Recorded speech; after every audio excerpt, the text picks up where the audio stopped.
একদল বলতেছে কোরআনী শাসন, কোরআন নিয়ে যাবে সংসদে, এই করবে সেই করবে। ওনারা আবার কষ্ট পাবে আমার কথা শুনলে। হ্যাঁ, হিন্দুরে দিছে মনোনয়ন, আবার কোরআন লয়ে যাব। হিন্দু বেড়া খুলনার একে মনোনয়ন পাইছে কৃষ্ণ নন্দী, এই ইসলামিক দলের এমপি প্রার্থী, নাম কি? কৃষ্ণ নন্দী। এখন সে কয় হরে কৃষ্ণ হরে বল, দাড়ি পাল্লা টেনে তুল। চিন্তা করলাম সুবহানাল্লাহ, কত ইসলাম কায়েম হয়ে যাচ্ছে। কোরআনে সুস্পষ্ট আয়াত যে আল্লাহ পাক কোন কাফেরকে মুসলিমদের নেতা বানান না।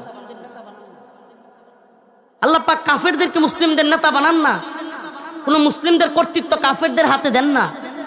এই যে আলেমকে বাদ দিয়ে খুলনা একে এখন নেতা হইছে হিন্দু, আল্লাহ জানে এটা কোন ইসলাম। তো আমি নির্দিষ্ট কোন দলের পক্ষে বিপক্ষে এই জন্য বলতে চাই না। ইসলামপন্থীদের এই 3 মাস খুব সারা দেশে বিচরণ, ঠিক আছে, ওনারা চলতেছে, মুরব্বীরা মনে করতেছে কিছু একটা করে ফেলবে। আচ্ছা করুক, চেষ্টা তো করতে দিই, চেষ্টা করতেছে। কিন্তু মুসলিম উম্মাহ, মুসলিমদের জাগরণ আল্লাহ জানে আগামী দিনে আমাদের কপালে কি জুটে। এই জন্য মুসলিম উম্মাহ সতর্ক থাকতে হবে, খুব সতর্ক। আমি কোন দলের পক্ষে ভোট চাইতে আসি নাই, ইসলামিক প্রোগ্রামে আমি ভোট চাওয়ার পক্ষেও না। কোন দলের পক্ষে ভোট চাওয়াকে আমি এটা বাজে মনে করি।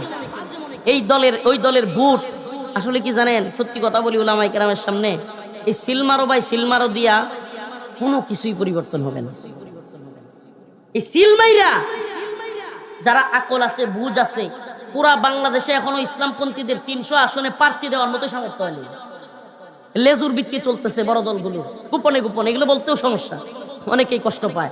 লেজুর ভিত্তি, কেউ 4টা সিট, কেউ 8টা সিট, কেউ 10টা সিট, এগুলা দৌড়াদৌড়ি চলছে অমুকের বাসা থেকে তমুকের বাসায়। হ্যাঁ, আমার তো সব গাটের মাঝিদের সাথে পরিচয় আছে, তো এগুলো সব তো আমার মুখস্থ। তো এদের সাথে সবার সাথে বসা হয়েছে, চলা হয়েছে, থাকা হয়েছে। তো এই দৌড়াদৌড়ির অবস্থা আপনাদের সামনে মনে হইতেছে সব কিছু শেষ করে ফেলবে। আল্লাহ পাক বলতেছেন ইন্নাল্লাহা ইশতারা মিনাল মুমিনিনা আনফুসাহুম ওয়া আমওয়ালাহুম বিআন্না লাহুমুল জান্নাহ ইউকাতিলুনা ফি সাবিলিল্লাহ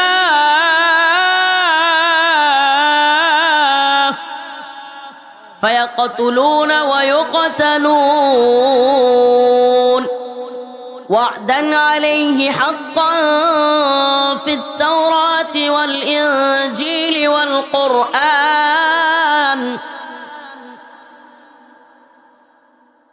ও ফুলপুর তারাকান্দা ময়মনসিংহের মুসলমান, ও প্রিয় বাবাজিরা, ভাইরা, গভীর খেয়াল করে একটু আমার এই আয়াতের দিকে আল্লাহ রাব্বুল আলামিন কি বলেছেন, এই আয়াতে কারীমার তরজমার দিকে একটু খেয়াল করুন। এমন এক ব্যবসার কথা রব্বুল আলামিন বলেছেন যেখানে বিক্রেতা হলো বান্দা মুমিনেরা, ক্রেতা হলেন আল্লাহ। ক্রেতা কে? মানিল্লাযী ইশতারা, ক্রেতা কে? আল্লাহ। বিক্রেতা কারা? মুমিন বান্দারা। ইন্নাল্লাহা ইশতারা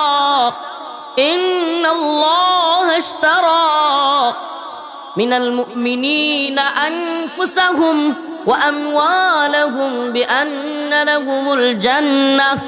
আল্লাহ পাক বলেন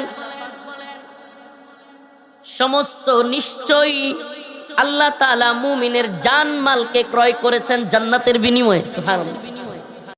তো বন্ধুরা, আজকের ভিডিওটি এই পর্যন্ত। ভিডিওটি ভালো লাগলে একটি লাইক দিবেন, চ্যানেলটি সাবস্ক্রাইব করে রাখবেন এরকম নিত্য নতুন ভিডিও পেতে। তো দেখা হচ্ছে নতুন আরো একটি ভিডিওতে। ততক্ষণ সবাই ভালো থাকুন, সুস্থ থাকুন। আল্লাহ হাফেজ।